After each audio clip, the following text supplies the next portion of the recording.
কমিটিগুলো কিন্তু করেছি।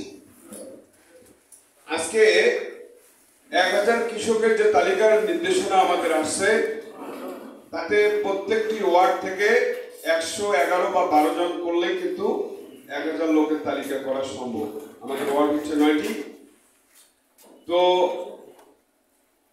ভোটাধিকারের ভিত্তিতে যদি আমরা করতে যাই, যদি কোনো ওয়ার্ডে ভোট বেশি থাকে, ভোটার বেশি থাকে, লোকজনের বসবাস বেশি থাকে, সেই অনুপাতে যদি করি তাহলে হয়তো কোনো কোনো ওয়ার্ডে 125 থেকে 30 জন করতে হবে, কোনো ওয়ার্ডে 100 জন করতে হবে, কোনো ওয়ার্ডে 90 জন করতে হবে। তো আমার মনে হয় যে 5-7 জন করে লোক আমাদের প্রত্যেকটি ওয়ার্ডে দেওয়া আছে, তাদের দ্বারা এই তালিকাটা করতে সর্বোচ্চ সময় লাগবে 3 থেকে 5 দিন। হাতীবান্ধার প্রত্যেকটি ইউনিয়নের নেতৃবৃন্দ কি এখন আছেন? আছেন আপনারা? আপনাদের কি এই তালিকা করতে কোনো সমস্যা হবে? না, আলহামদুলিল্লাহ। যাই হোক, আমি হাতীবান্ধা দিয়ে এই কথাটা বলতেছি এই কারণে যে হাতীবান্ধার যদি সমস্যা না হয় তাহলে 7টি ইউনিটের কোথাও কোনো সমস্যা ইনশাল্লাহ হবে না।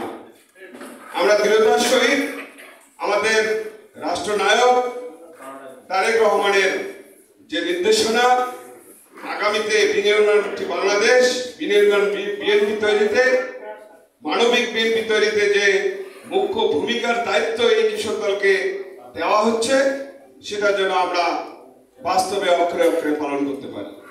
এই বিষয়টি অত্যন্ত গুরুত্বপূর্ণ। আপনারা অনেকেই জানেন যে আমরা কৃষক দল করি, বিএনপির একটি অঙ্গ সহযোগী সংগঠন, কিন্তু বিএনপির লোকজন মনে করে যে কৃষক দল একটা দলেই না, ঠিক কিনা বলে?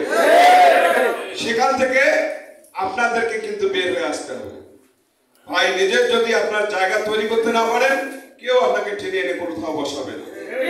এই জায়গাটা আমাদেরকে তৈরি করতে হবে। এই জায়গা তৈরি হওয়ার মতো একটা পরিবেশ কিন্তু আমরা এখন পাইছি। আমরা যদি এই কৃষক সমাবেশ যদি প্রত্যেকটি ইউনিয়নে সঠিকভাবে করতে পারি, যদি সেটা সফলতা পাই, আমার বিশ্বাস তারেক রহমান সহ বাংলাদেশে বিএনপির যে স্থায়ী কমিটির আমাদের নেতা আছে, তারা সহ আমাদের এই জেলার যে অভিভাবক আছে অধ্যক্ষ আসাদুল হাবিব দুলু ভাই, উনি আমাদেরকে অন্যরকম ভাবে মূল্যায়ন করবেন। এই মূল্যায়নের জায়গাটা এসেছে, এটা আমরা হাতছাড়া করতে চাই না।